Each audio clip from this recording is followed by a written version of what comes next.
Olá pessoal, tudo bem? Eu sou a Carmen do blog O Que Vi do Mundo e neste vídeo eu venho conversar com vocês sobre O Rinoceronte de Eugène Ionesco.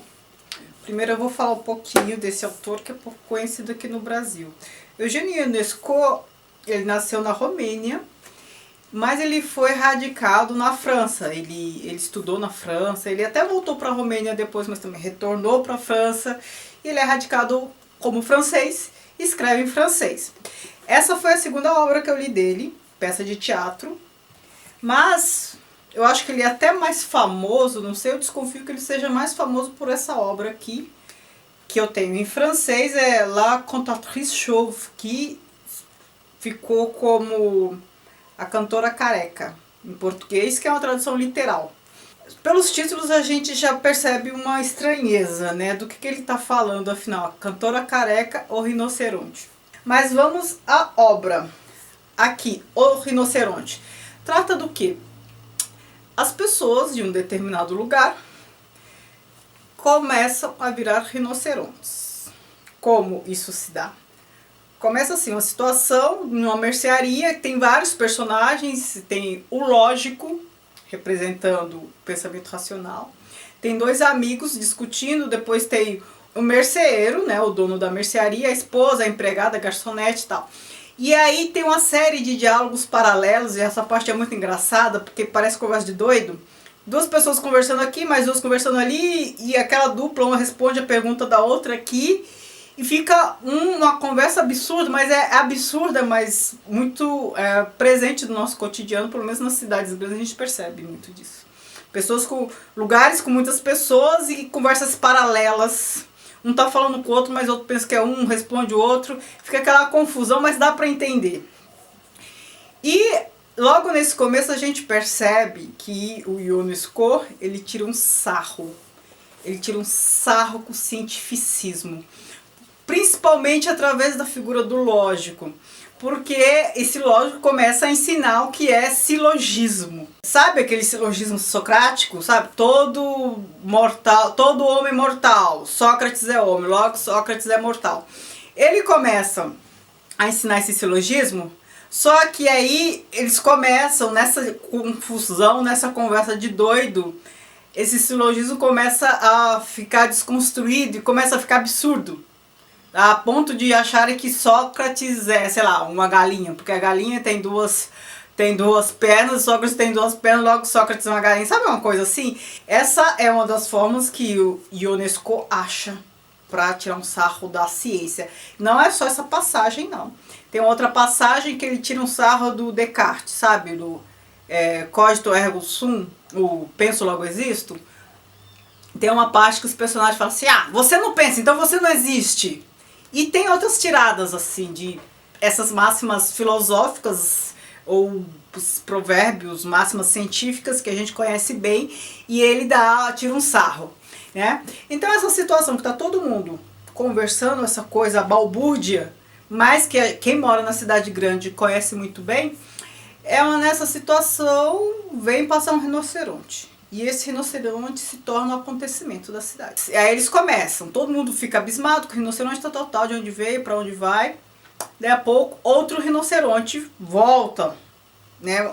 E aí eles ficam naquela discussão, é o mesmo ou é outro? E aí tem toda uma teoria sobre rinocerontes africanos terem dois chifres, ou os asiáticos que tem dois. Ficou uma conversa maluca. Eles misturam tudo, ficou uma confusão. E depois muda a cena, muda o ato, a situação de escritório e tal. Tem a senhora lá, ela é perseguida por um rinoceronte. Que a gente já imagina, é o terceiro. E depois ela descobre que esse rinoceronte é o marido dela. A partir de então, a gente percebe muita gente virando rinoceronte. Até alguns daqueles personagens do início, da cena inicial na mercearia, começam a virar rinoceronte. Detalhe, o que é surpreendente, não é uma epidemia, algum acontecimento que as pessoas viram rinoceronte do nada. Não é um acontecimento que é alheio à vontade delas. Fica bem claro na obra que elas decidem virar rinocerontes. Elas decidem. Porque aí tem comentários, nossa, mas fulano também, ele quis isso. Ele virou rinoceronte também, mas como ele fez isso? E fica uma situação absurda. Aí você começa, né? E todo mundo, as pessoas deixam de ser humanas e passam a ser rinocerontes. Vão indo, vão indo. Todo mundo começa a se sentir seduzido pela perspectiva de virar rinoceronte. E há discussões em torno disso. Até que no fim, resta um casal, né? Eles se declaram, eles não eram um casal antes, eles se declaram, aí dá a impressão que eles vão ser o único casal, o Adão e Eva, que vai povoar a humanidade, a Terra de novo, com humanos, já que todos tinham decidido virar rinoceronte. Mas aí a coisa não é bem assim, eu não vou contar o desfecho, embora seja tentador. E o que é curioso? Primeiro fato, as pessoas decidem. E isso é crucial para a obra. As pessoas decidem virar rinocerontes. Segundo fato, curioso. Por que rinoceronte? Por que esse bicho? Né? É só a gente parar e pensar como é um rinoceronte. Ele é grande, atrapalhado, mas ele é quadrúpede. Ele vive na lama. A gente acha cachorro afetuoso, gato, cachorro fiel, gato altivo. A gente atribui algumas características humanas a certos bichos. Alguns são bonitos, como o pavão, o cavalo. E o que o rinoceronte é? O rinoceronte não é nada disso. A gente não tem facilidade de atribuir nenhuma qualidade humana ao rinoceronte. Muito pelo contrário. Ele é um bicho grande, feio, quadrúpede, desajeitado, que vive na lama. Eu não sei, não conheço muito do mundo animal, porque eu também nunca vi muito rinoceronte de uma vez só. Mas aqui na história, eles andam em manadas, então assim, eles passam, né? E cada vez manada. Eu não sei se é o coletivo de rinoceronte é manada, né? Eu tô tratando como se fosse boi. Mas enfim, eles andam em coletividade. E aqui na história eles passam todos de uma vez, e essa coletividade e esse coletivo de rinoceronte tende a aumentar, porque as pessoas começam a aderir ao ato, a essa transformação, né? E em muitos momentos eles falam, nossa, mas é tão sedutor, é tão reconfortante ser rinoceronte, ou seja, seguir esse percurso, ir com a maioria. Isso que é crucial na obra. E aí a gente pensa, é um teatro do absurdo porque ele está tratando de absurdo. Imagina as pessoas virarem rinoceronte. Se você levar a metáfora ao pé da letra, você vai achar que isso é um teatro do absurdo, que ele está tirando sarro e acabou. Que não tem sentido.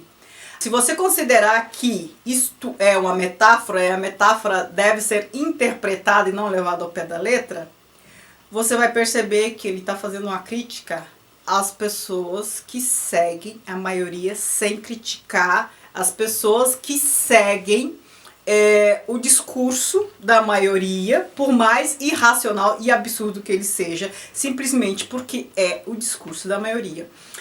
O Ionesco, ele escreveu essa obra em 1959, eu acho, logo depois do regime nazista. Muita gente fala que ele, na verdade, está tratando de regimes totalitários de modo geral. Outros acham que ele está tratando do regime nazista.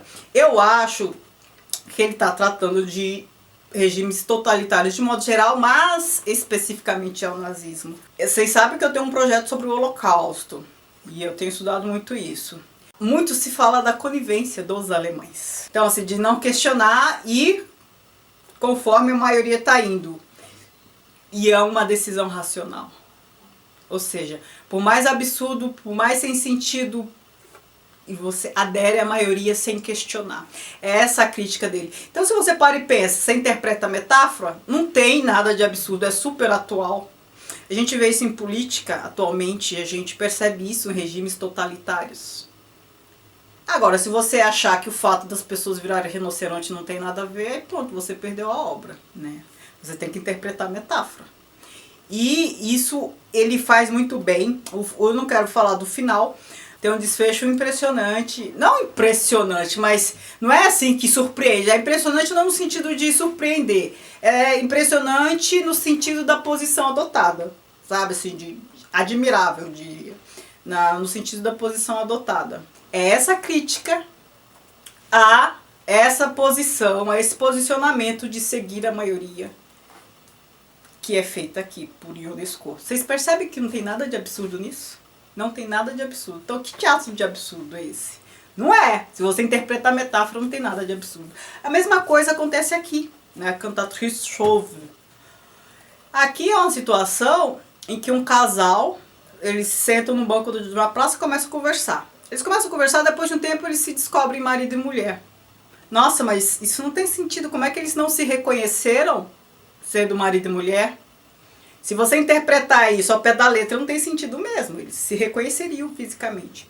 Mas se você pensar que há muitos casais que não se comunicam, que estão casados há muito tempo e não se comunicam, que não sabem muito um do outro, não conhecem o gosto, que não conversam, aí você pensa, nossa, como isso é atual. Como nada tem de absurdo nisso que Ionesco está tratando. Então, Ionesco é um daqueles dramaturgos que ele diz sem dizer, ele diz dizendo de outra forma. Então você vai amar ou odiar. Se você interpretar a metáfora, você vai amar. Se não, você não vai saber muito bem do que ele está falando. Quem gosta de Beckett vai gostar muito do Ionesco, porque eles são contemporâneos, eles estão tratando, eles têm a mesma linguagem estética para tratar das coisas, da realidade, né? Da absurdidade do cotidiano, e eles tratam do absurdo do cotidiano, mas o que eles falam não é absurdo, é a realidade que é absurda. E eles fazem com que pareça mais absurdo ainda, estou falando agora especificamente no caso do Ionesco, ele aborda essas questões absurdas por meio de uma metáfora. A metáfora parece absurda, a situação é absurda, mas ao mesmo tempo não é absurda porque ela é real, ela realmente acontece. Não sei se eu me fiz entender. Ela é absurda, mas não é irreal. Deu para perceber a diferença? Então não é que ele está exagerando, não é que ele está tratando de coisas que não existem. Não, ele está usando a metáfora para apontar a absurdidade de coisas que não deveriam ser reais. Deveria ficar no plano mesmo do irreal, do surreal, né? Mas é a realidade. Então é isso, eu queria apresentar Ionesco para vocês, né? Quem gosta desse tipo de teatro, desse tipo de literatura, não perca a oportunidade de conhecê-lo. Ele não tem apenas essas duas obras, mas são essas que eu conheço e essas que eu tenho. Eu nunca vi ninguém aqui no YouTube falando desse autor, então eu quis falar um pouquinho dele. Se você gostou desse vídeo, não esqueça de dar um joinha, de se inscrever, de compartilhar, conversar comigo, trocar experiências, tá bom? Obrigada. Tchau, tchau.